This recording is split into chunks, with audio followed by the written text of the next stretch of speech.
Assalamualaikum warahmatullahi wabarakatuh, Pak. Waalaikumsalam warahmatullahi wabarakatuh. Bagaimana kabarnya hari ini, Bapak? Alhamdulillah sehat. Alhamdulillah. Mohon waktunya, Bapak ya. Punten pisan sudah mengganggu dalam kesibukan Bapak. Saya bermaksud melaksanakan tugas dari PGP dalam melaksanakan tugas DK modul 3.1, yaitu pengambilan keputusan yang berbasis nilai-nilai kebajikan sebagai pemimpin. Di sini kan Bapak sebagai pemimpin tentunya setiap kegiatan itu beberapa nilai kebajikan dimunculkan ya Pak. Mohon maaf waktunya Pak satu pertanyaannya, berdasarkan pengalaman Bapak sebagai kepala sekolah, keputusan apa yang menurut Bapak keputusan itu bermakna atau terbaik dan bisa memberikan tantangan tersendiri yang harus Bapak putuskan dengan situasi yang dihadapi atau dengan berbagai pertimbangan Bapak. Misalkan Bapak pun ada kasus ya, kebetulan kan kemarin di kelas 6 ya Pak ya, ada kasus anak yang jarang masuk sekolah ini kan, ternyata kan satu sisi Pak itu teh dilema ya Pak ya. Kalau misalkan tidak masuk sekolah saja, kita juga sebagai guru, sebagai sekolah juga bagaimana ke depannya, apalagi terkait dengan kelulusan ya Pak ya. Nah, akhirnya kan maaf mungkin kami dari guru kelas 6 kemarin minta bantuan ke Bapak, bagaimana ini anak ini ada solusinya, biar nanti pada saat masuk sekolah, kalau misalkan nggak masuk sekolah, terus dia nanti ujuk-ujuk minta ijazah bagaimana ya Pak gitu. Nah kemarin Bapak kan bersama dengan pihak sekolah ke rumahnya ya Pak ya. Nah mohon bisa dijelaskan Pak. Terima kasih Yuyun atas pertanyaannya. Berdasarkan pengalaman kami selaku kepala sekolah, bagaimana cara mengatasi siswa yang sering tidak masuk. Yang pertama, kami menyarankan kepada ibu dan bapak guru harus ada pendekatan dengan anak itu sendiri dan juga dengan orang tua. Alhamdulillah guru tersebut sudah datang ke rumahnya dan sudah ngobrol dengan orang tua, termasuk juga dengan anaknya, bahkan sudah 3 kali, tetapi anak tersebut masih saja jarang masuk, bukan jarang lagi, tidak pernah masuk. Lalu ibu wali kelas lapor kepada kami selaku kepala sekolah. Maka dari itu kami juga mengajak beliau atau mengajak wali kelas untuk ke rumahnya, ingin bertemu dengan anaknya atau dengan orang tua secara langsung, termasuk juga pemerintah setempat yaitu Pak RT dan PRW saya panggil. Kenapa demikian? Agar mereka juga tahu bahwa anak tersebut jarang sekolah. Jangan sampai sepihak atau pihak sekolah saja. Dan juga kami selaku pimpinan sudah berupaya kepada mereka atau kepada orang tua. Nah, hasilnya alhamdulillah setelah kami ngobrol dengan Pak RT, dengan Pak RW, dengan anak itu sendiri, dengan orang tua, dengan berbagai cara, alhamdulillah anak tersebut sampai saat ini atau hari ini juga bisa masuk. Nah, mudah-mudahan pendekatan seperti itu bukan hanya kami selaku pimpinan mengandalkan ibu dan bapak guru saja, bukan berarti tidak percaya kepada ibu dan bapak guru, tetapi kami juga merasa tanggung jawab bagaimana anak tersebut apabila tidak sekolah, apalagi yang sudah ada di sekolah, yang tidak ada pun instruksi dari pemerintah atau dari khususnya Dinas Pendidikan Kota Bandung. Kami selaku pimpinan itu harus mencari anak-anak yang sudah berkewajiban sekolah, terutama di sekolah dasar. Nah, mungkin itu Ibu yang bisa saya sampaikan dalam pertanyaan ini. Mudah-mudahan sekali lagi kita kolaborasi antara sekolah dan lingkungan, terutama dengan orang tua, dengan anak itu sendiri, dengan RT dan RW.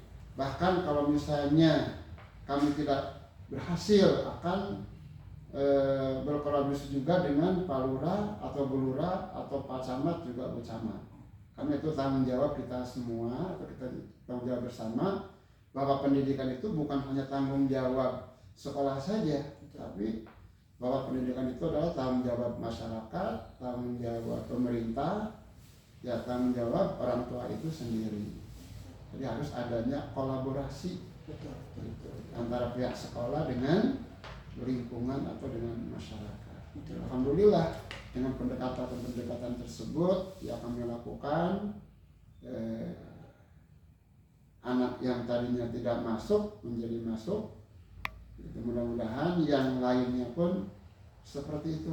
Ya. Itu barangkali Bu yang bisa saya sampaikan pada kesempatan ini.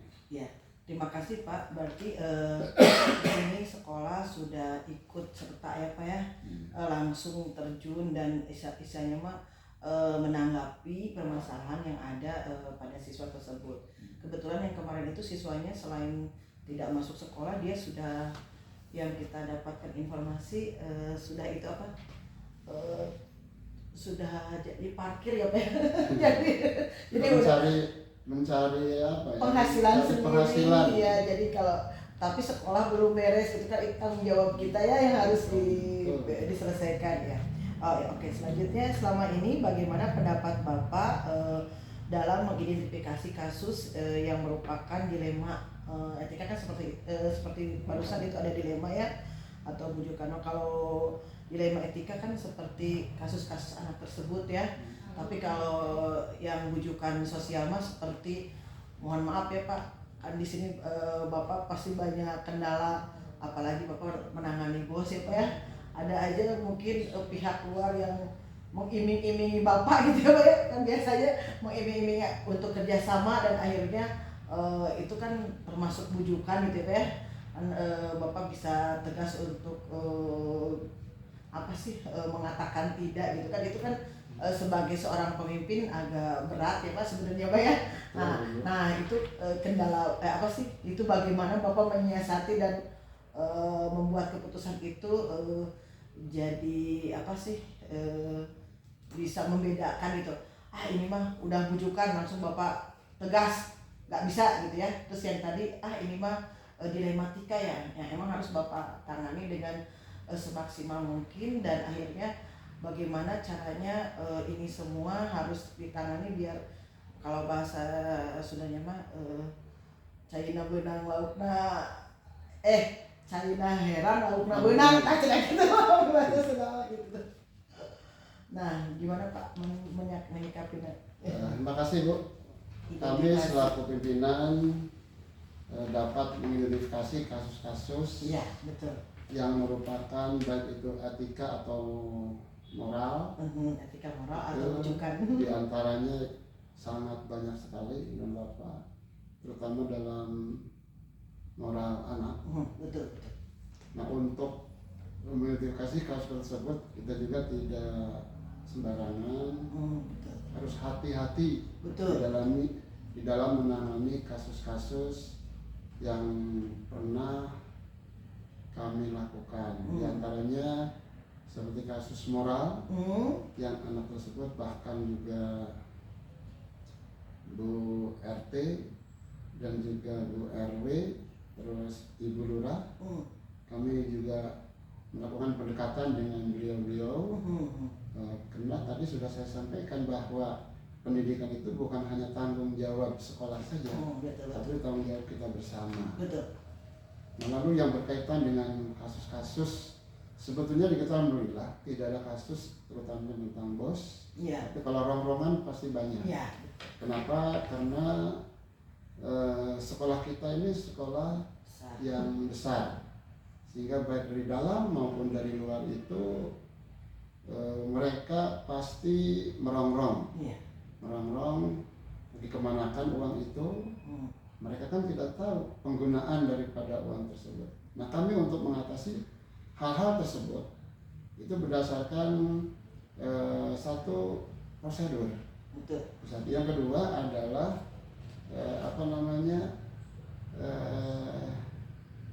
tata cara bagaimana pengelolaan BOS tersebut sesuai dengan juknis. Artinya kami apapun melakukan terutama dengan keuangan BOS ini sesuai dengan juknis. Apabila di juknis tidak ada, ya kami tidak akan melanggar juknis tersebut. Dan sebaliknya, apabila itu ada, itu juga harus kita lakukan. Gitu. Itu dalam penanganan atau mengidentifikasi kasus-kasus yang ada di sekolah, baik secara individu, juga rasa keadilan lawan, rasa kasihan, dan juga kebenaran lawan kesetiaan, atau juga jangka pendek lawan jangka panjang. Kaitan sama itu yang semua ya, dengan itu semua. Nah, alhamdulillah sekali lagi kasus-kasus sebelumnya selama ini tidak ada kasus yang begitu signifikan di SD kita. Kenapa ya? Kita sesuai dengan prosedur yang kami lakukan, sesuai dengan prosedur dan juga sesuai dengan juknis, terutama dalam pengelolaan BOS tersebut. Nah, siapapun yang ingin tahu atau melihat terutama dari dalam kita sendiri, mangga atau silakan. Sebab ini kami sudah terbuka dan juga sudah mendelegasikan kepada bendahara sebagai tupoksi bendahara itu apa. Silakan. Kami hanya selaku pimpinan itu memonitor saja, memonitor dan mengecek kebenaran apa yang mereka atau bendahara lakukan. Tetap kami juga selalu memonitor, mengecek, tidak lepas begitu saja. Sebab bagaimanapun tanggung jawab ada di kepala sekolah, pimpinan atau ada di pimpinan. Terima kasih Terima kasih Bapak, berarti berkaitan dengan bujukan moral yang tidak sesuai langsung Bapak bisa cut ya Pak ya, karena itu tidak sesuai dengan prosedur kata Bapak ya. Kami tidak mudah terpengaruh oleh siapapun, baik itu dari dalam maupun dari luar. Kami punya pendirian tersendiri, baik menangani kasus yang berkaitan dengan siswa, dengan guru, maupun dengan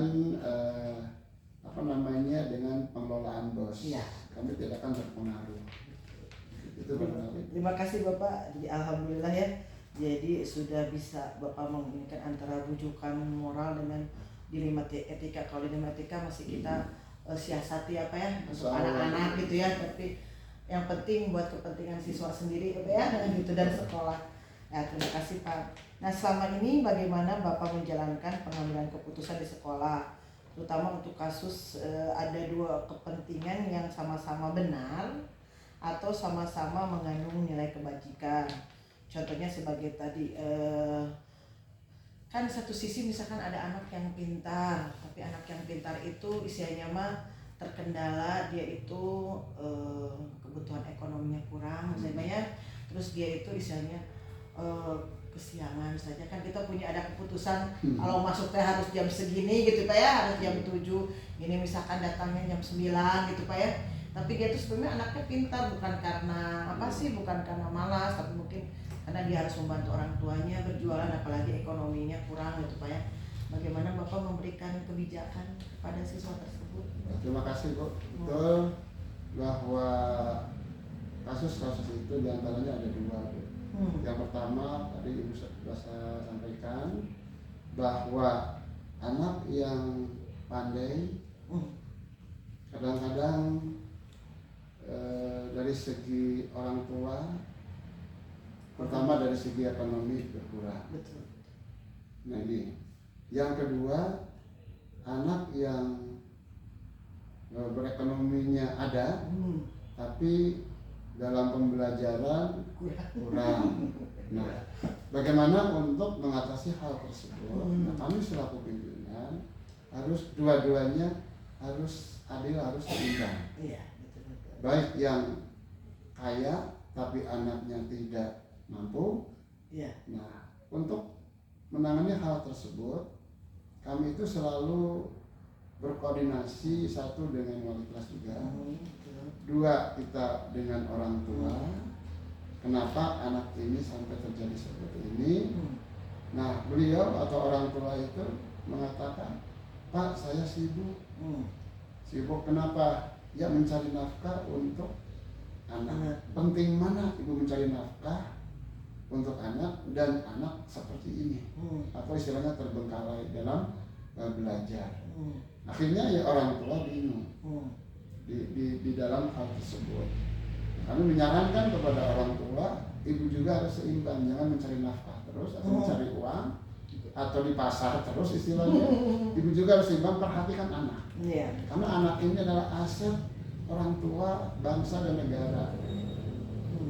Alhamdulillah dari penanganan seperti itu, orang tua sedikit-sedikit mengerti, akhirnya ya alhamdulillah bisa diselesaikan dengan baik. Atau juga sebaliknya tadi, ada anak yang pintar tapi ekonominya kurang. Nah ini juga harus kita perhatikan. Apa yang perlu diperhatikan? Pendekatan juga dengan anak itu sendiri, dengan orang tua. Nah, memang yang paling berat itu adalah seperti ini. Cek Sunda nama lebar, iya murang kali, potensinya bagus begitu. Nah, alhamdulillah dengan pendekatan dengan orang tua, dengan wali kelas, dengan guru, dengan lingkungan, mudah-mudahan khususnya di RT 036 Ujung Berung ini, apabila ada kasus-kasus seperti ini, insya Allah kami juga tidak ikut diam, selalu berkoordinasi. Selama ini sudah ada beberapa kasus dan juga alhamdulillah sudah kami tangani semua. Mungkin itu Bu. Terima kasih Pak. Intinya walaupun keputusan mutlak ya Pak ya, tapi kita tidak langsung harus saklek intinya Pak ya. Kita melihat dulu kondisi sejauh mana penanganan itu bisa diatasi. Kalau misalkan penanganannya insya Allah tadi terkait, ya ini kan sayang anaknya pinter, terus dia ada sesuatu, misalkan nggak masuk sekolahnya karena ada sesuatu ya Pak ya, kita nggak bisa lulus gitu ya Pak ya, dilihat dulu kondisi ya. Terima kasih Pak. Jangan memvonis anak seperti itu. Iya gitu. Intinya Pak untuk kepentingan bersama ya Pak, disiasati semuanya. Yang saya tangkap Bapak adanya kerjasama, adanya kolaborasi itu yang kolaborasi yang penting. Iya. Terus punten Pak, langkah-langkah atau prosedur seperti apa yang biasa Bapak lakukan selama ini? Apakah dalam langkah tersebut maka Bapak biasanya ada di sini ada 9 langkah pengambilan keputusan. Satu, mengenali nilai-nilai yang saling bertentangan, terus menentukan siapa yang terlibat dalam situasi, serta mengumpulkan fakta, pengujian benar atau salah, pengujian paradigma, serta melakukan prinsip evaluasi, serta investigasi opsi ekstremal dan membuat keputusan. Nah, mungkin dari 9 langkah ini yang saya tuliskan gitu, mungkin pernahkah atau dalam setiap pengambilan keputusan Bapak melakukan ini semua juga gitu? Walaupun kan mungkin bahasa sekarang dengan bahasa yang sebelumnya berbeda ya Pak ya. Kan sekarang ada 9 langkah mengambil keputusan, tapi dipelajari itu, tapi sebenarnya sudah dilakukan gitu, tapi kita nggak tahu gitu ya. Seperti itu. Bagaimana, apakah sama tidak dengan prosedur yang Bapak lakukan juga? Sebetulnya untuk menangani atau langkah-langkah atau prosedur ya yang sering kita lakukan, sebetulnya dari 9 langkah ini sudah kita laksanakan. Oh iya betul. Yang pertama tadi adalah mengenal nilai yang saling bertentangan. Betul. Yaitu apa? Harus mengidentifikasi dulu permasalahannya. Ya, betul. Apa masalahnya ini? Gitu. Kalau misalnya kita mengambil langkah-langkah atau keputusan ini tidak mengidentifikasi masalah, tidak akan ada selesainya. Kita tidak akan tahu apa sih masalahnya. Oh iya betul. Apa sih masalahnya? Betul. Lalu yang keduanya, memastikan bahwa masalah itu yang kita hadapi memang betul-betul berhubungan dengan aspek moral, gitu ya. Yang berhubungan dengan sopan santun dan juga norma norma sosial. Lalu yang keduanya tadi adalah menentukan siapa yang terlibat dalam situasi ini. Siapa dulu? Apakah siswa atau guru atau kepala sekolah itu sendiri atau PU dan lain sebagainya. Yang ketiga ada RT RW, ada RT RW, ada siswanya. Lalu setelah itu mengumpulkan fakta-fakta yang relevan dengan situasi. Oh iya, betul. Di antaranya adalah apa yang terjadi di awal situasi tersebut. Bagaimana hal itu terkuak, apa yang akhirnya terjadi, siapa berkata apa pada siapa, kapan mereka mengatakannya. Iya. Seperti yang sering terjadi anak-anak kan ya. Ditelusuri apa ya? Telusuri yang pernah kita lakukan lah, meskipun tidak mencuat ke luar, terutama kemarin kelas 5 ya. 5 kan kita juga harus tahu dulu. Ya, jangan langsung manggil anak, orang tua bahwa anak ibu ini gini. Tidak bisa begitu. Bagaimana kalau orang tua tidak menerima? Iya. Nanti kita juga. Sama halnya juga dengan anak yang autis atau berkelainan, kebutuhan khusus. Kita tidak bisa menentukan anak itu, kata kita bahwa itu adalah anak ABK. Iya. Ya, kita nggak bisa. Salah satu contoh seperti itu yang mudah gitu. Nggak bisa bahwa guru itu mengatakan, oh itu anak ABK seharusnya sekolah ini, nggak bisa. Sebab yang bisa menentukan itu adalah ahli. Kita kan bukan ahlinya. Betul. Ini kalau orang tuanya menerima bagaimana? Kalau tidak menerima nanti kita juga yang repot. Kena. Nah itu barangkali Bu ya, untuk 9 langkah ini sudah dilakukan. Kami sudah melakukan, hanya mungkin ada yang identifikasi atau juga ada yang tidak. Atau mungkin bahasanya berbeda dengan yang dulu ya Pak. Kayak ini kan kalau sekarang harus ada uji legal, uji regulasi, uji panutan gitu ya, seperti itu. Mungkin kita tidak paham itu namanya apa, tapi ternyata itu tadi sudah dilakukan gitu. Ya betul Pak, terima kasih. Nah selanjutnya mungkin di sini hal apa saja yang selama ini Bapak anggap efektif dalam pengambilan keputusan pada kasus terjadi yang seperti tadi yang dilema etika. Misalkan pada anak-anak yang tadi memiliki permasalahan antara jarang masuk sekolah, tapi dia juga pintar gitu atau berprestasi, atau misalkan tadi tidak masuk sekolah karena dia harus ekonomi apa ya? Tadi harus bekerja gitu, seperti itu tadi kan. Dari 4 paradigma ada Bapak bisa menyimpulkan apa yang pengambilan keputusan apa yang bisa Bapak ambil untuk kasus dilematika. Nah untuk kasus-kasus yang dianggap efektif dalam pengambilan keputusan, pada kasus yang Ibu sampaikan tadi, anak yang kurang, bukan bodoh Bu ya, anak yang kurang, tapi dari segi ekonomi mereka mampu. Salah satunya itu, misalnya anak kelas kelas 6B misalnya. Iya, betul. Salah satu kelas 6B, anak itu orang tuanya kami lihat adalah mampu, tapi anaknya kurang. Iya betul. Nah untuk menanggapi atau menganggap bahwa pengambilan keputusan yang efektif, yang pertama tadi sudah saya sampaikan bahwa kita harus berkoordinasi dengan guru kelas atau wali kelas, dengan orang tua, dan juga dengan anak itu sendiri, terutama dengan orang tua. Kenapa dengan orang tua? Karena yang langsung berhadapan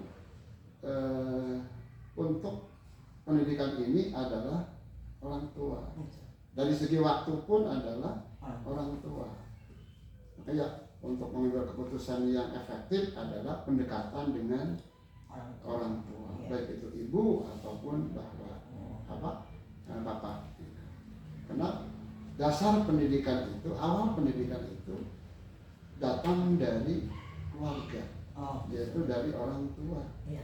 Kita mah sekolah hanya apa ya, memfasilitasi bahwa awal pendidikan itu anak bisa membaca, menulis, ini itu kan seharusnya awal itu dari keluarga, dari orang tua. Kita hanya memfasilitasi, hanya tempat saja, secara formalnya. Jadi, kalau orang tua kan non formal, nah anak itu harus melalui pendidikan yang formal, disekolahkanlah dengan pendidikan yang formal. Jadi pengambilan keputusan yang tepat bagi yang efektif bagi kami itu adalah selalu berkoordinasi dengan orang tua. Jadi sebagaimana dia dalam individu sendiri berkaitan dengan kelompoknya di lingkungan rumah ya Pak ya. Ada apa sih? Ada kaitannya paradigma tadi. Dia anak itu sebagai dia secara individu, terus dia berada di kelompok dengan apa sih? Keluarga tadi mungkin itu dengan kelompok sekolah juga kan ya, jadi mungkin kaitan si anak itu bagaimana dia bisa nyaman di lingkungan dia secara pribadi dan kelompoknya, kelompok itu kelompok di rumah ataupun di sekolah. Nah, yang paling penting nyaman kelompok di rumah.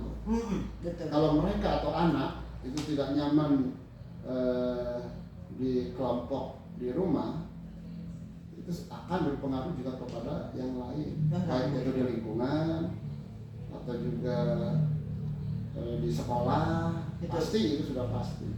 Maka yang pertama terapkan untuk kenyamanan atau lawan kelompok, terutama di lingkungan rumah itu adalah ya dengan orang tua.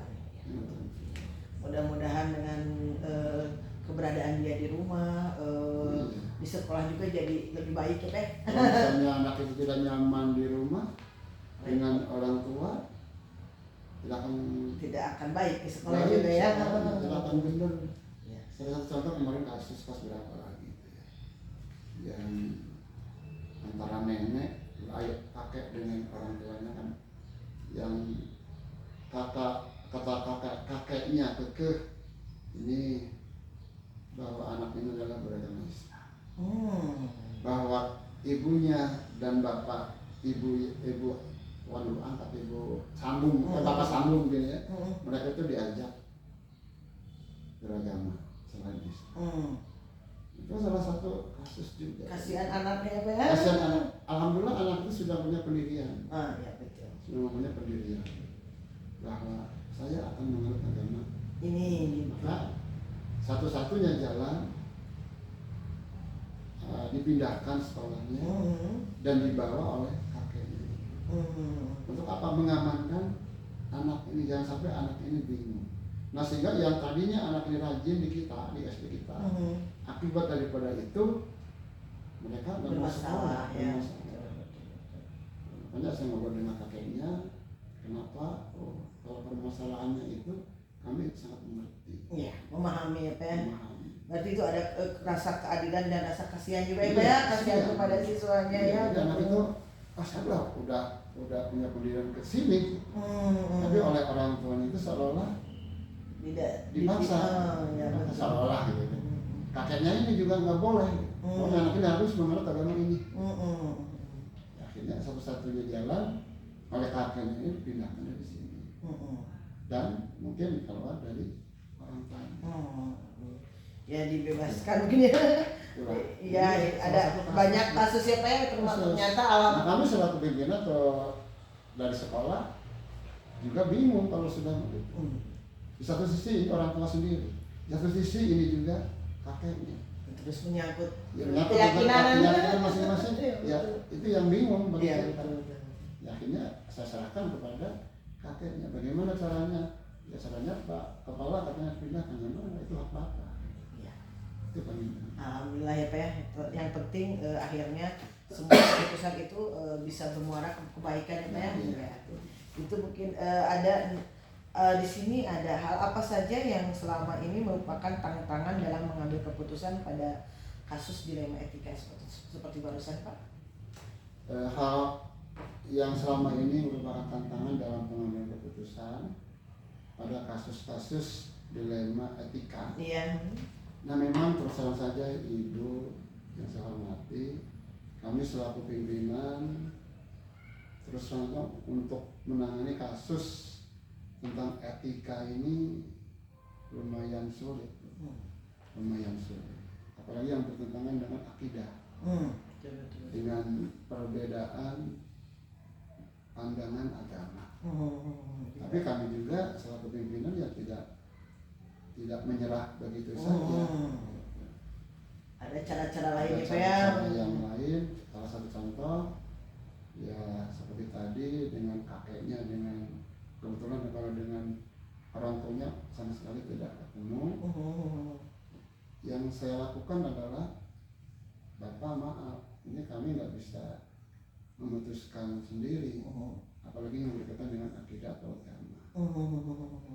Ini adalah hak daripada Keluarga ya. Tapi kami selaku pimpinan ya bagaimana untuk menangani kasus tersebut. Akhirnya kami menyerahkan kepada kakeknya, dan juga saya minta pertanggungjawaban apabila orang tuanya menuntut. Iya. Jadi ada hitam di atas putih Jangan ya Pak ya. sampai kita menolong nanti disalahkan Sekolah. oleh orang tua aslinya. Ya, keputusan Bapak ya yang ini pertama ya. Jadi Bapak harus bertanggung jawab juga. Betul. Sebab ini menyangkut tentang agama. Iya, betul. Yang berhak itu adalah memang anak itu sendiri. Tapi kan masih anak itu lupa punya orang tua. Iya betul. Itu yang kami lakukan. Iya betul. Pokoknya apa? Tanggung jawab abi ya nama. Oh. Itu dengan kami. Ya. Berarti Bapak banyak melakukan analisis dulu data ya Pak Iya. ya. Terus mungkin apa itu teh ada mengacu kepada peraturan, terus ya betul. Ada insting Bapak juga ya, apakah ini teh kuat di mana gitu tadi keluar ya. Bicara dengan orang yang bersangkutan. Iya betul, berbicara dengan orang yang bersangkutan dan situasi. Betul. Akhirnya keputusan bisa diambil dengan berbagai cara pertimbangan. Tidak sembarangan lah mengambil keputusan itu. Yang selanjutnya, apakah Bapak memiliki tata kelola dalam jadwal tertentu dalam menyelesaikan kasus dilema etika? Untuk tata kelola atau jadwal dalam sebuah penyelesaian kasus itu tentunya harus ada, ada tata kelola itu yang bagaimana tata kelola di dalam menangani atau menyelesaikan kasus, terutama kasus-kasus yang berkaitan dengan etika. Iya, ya, seperti tadi ya Pak ya. Iya. Dan juga ya tentunya harus membuat jadwal. Iya, betul. Jadwal waktunya ya Pak ya. Jangan sampai nanti misalnya hari Senin kita komunikasi dengan orang tua atau dengan anak atau dengan siapa, tapi tidak nyambung. Iya betul. Itu harus ada tata kelola atau jadwal dalam menangani atau menyelesaikan kasus tersebut yang berkaitan dengan etika tersebut. Iya. Di sini adakah seseorang atau faktor yang bisa yang selama ini mempermudah atau membantu Bapak dalam mengambil keputusan, terutama dalam kasus dilema etika? Biasanya Bapak rekan yang terlibat dalam membantu keputusan Bapak, apakah ada rekan atau misalkan ada bantuan lainnya gitu Pak? Kalau pada saat Bapak mau memutuskan ini, apakah Bapak langsung memutuskan keputusan sendiri atau misalkan Bapak juga menerima saran dari yang lain, atau misalkan ada saran Bapak tuh hanya keputusan tetap di Bapak tapi cuman ada ini sebagai rambu-rambu saja gitu. Itu menurut Bapak gimana? Apakah ada seseorang atau emang keputusan itu Bapak sendiri yang membuat keputusan gitu? Ya, terima kasih Bu. Nah, untuk menangani kasus-kasus tentunya kami juga tidak sendiri. Ya. Perlu masukan dari rekan-rekan kita yang ada di sekolah, apalagi yang berkaitan dengan etika ini. Selalu kami juga berkoordinasi, komunikasi dengan guru PAI atau guru yang dianggap senior di SD kita ini, sehingga dari masukan-masukan dari beliau itu baru kita kita terima semuanya, kita pertimbangkan, lalu setelah itu baru kita memutuskan di dalam suatu kasus-kasus tersebut. Intinya kami tidak sendiri, gitu ya. Bapak melibatkan dan selalu melibatkan yang dianggap oleh kami bisa memahami yang bisa dituakan. Oh iya, betul. Untuk kasus-kasus itu jangan sampai rekan kita atau rekan sejawat di sekolah itu tidak tahu. Iya. Minimal mereka tahu. Lalu saya saling ngobrol, termasuk ya William sendiri kadang-kadang saya panggil untuk menangani kasus itu bagaimana, kita terima, kita tampung dari beberapa rekan. Dari situlah kami baru memutuskan kasus-kasus yang berkaitan dengan etika tersebut. Ya, terima kasih. Dalam semua hal yang tadi disampaikan barusan, mohon maaf Pak, pembelajaran apa yang Bapak bisa petik dari pengalaman Bapak untuk setelah mengambil keputusan, apalagi terkait dengan dilema etika ya Pak ya tadi? Iya. Nah, makasih Bu. Dari semua hal yang telah kami sampaikan, dapat dipetik pembelajaran dari pengalaman kami untuk mengambil keputusan, terutama yang berkaitan dengan etika. Yang pertama, alhamdulillah kami mengetahui berbagai karakter atau moral perilaku seseorang, baik itu guru maupun siswa. Itu yang pertama. Itu kita juga harus mengetahui karakter baik itu guru maupun siswa.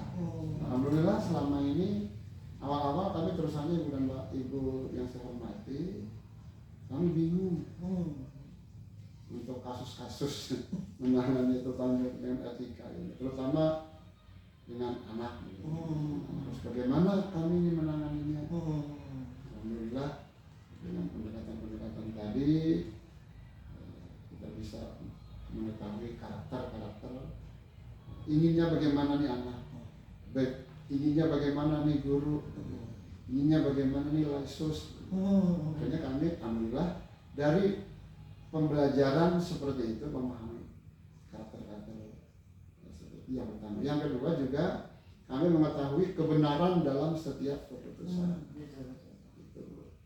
Alhamdulillah dari pengalaman-pengalaman yang kami lakukan, terutama dalam mengambil keputusan etika itu, yang kedua adalah kami dapat mengetahui kebenaran dalam setiap keputusan.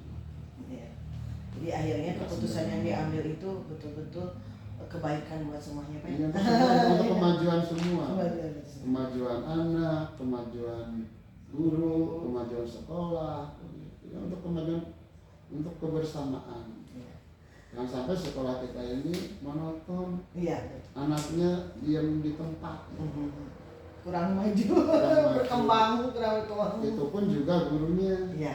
Jangan hanya jago kandang. Iya. Harus jago kandang, iya, jago di luar juga, iya. Atau juga kenapa kok mereka punya potensi tapi tidak dikembangkan di kita. Betul. Gitu, iya. Seharusnya kita menyadari, oh iya, kita kerja tadi lingkungan kita, iya. Di 0360, oh saya punya potensi nih. Kembangkanlah. Nah, kembangkanlah di kita. Jangan disuruh kita, kalau disuruh kan nggak enak. Betul. Tapi kalau berkeinginan sendiri untuk memajukan sekolah, memajukan dirinya sendiri, bisa Allah. Bisa Allah. Jangan kok yang saya perhatikan, kali di Batur semangat. Ada di orang kurang. Itu kadang jadi aneh oke sama Abi. Jadi aneh. Terus harusnya sebelum orang lain tuh sekolah dulu. Kita dulu kan. Kita dulu. Pribadi dulu. Biar orang lain juga paham kita gitu. Jadi kita misalnya dalam segi ekonomi mengharapkan Batur, ayo orang sengsara. Iya, betul. Kudu kurang apa dulunya. Nah baru kalau kita sudah beranggapan suku, baru untuk orang Orang lain. lain. Iya betul. Karena mereka tuh bukan orang bodoh, gitu. Orang mengerti, sangat mengerti malah. Oh iya, iya. Mungkin paham lah Bu Yun ya. Terima kasih Bapak. Mungkin itu Bu yang bisa saya jawab. Iya. Mudah-mudahan bermanfaat. Amin, Baik. sangat bermanfaat. Mohon maaf Bapak waktunya sudah diganggu. Enggak. Terima kasih atas segala informasi. Mudah-mudahan ya selain buat CGP itu juga buat ilmu buat Abi Pak. Terima kasih banyak. Sami-sami Bu. Udah Bi foto dulu. Nanti Umi foto sama Bapak.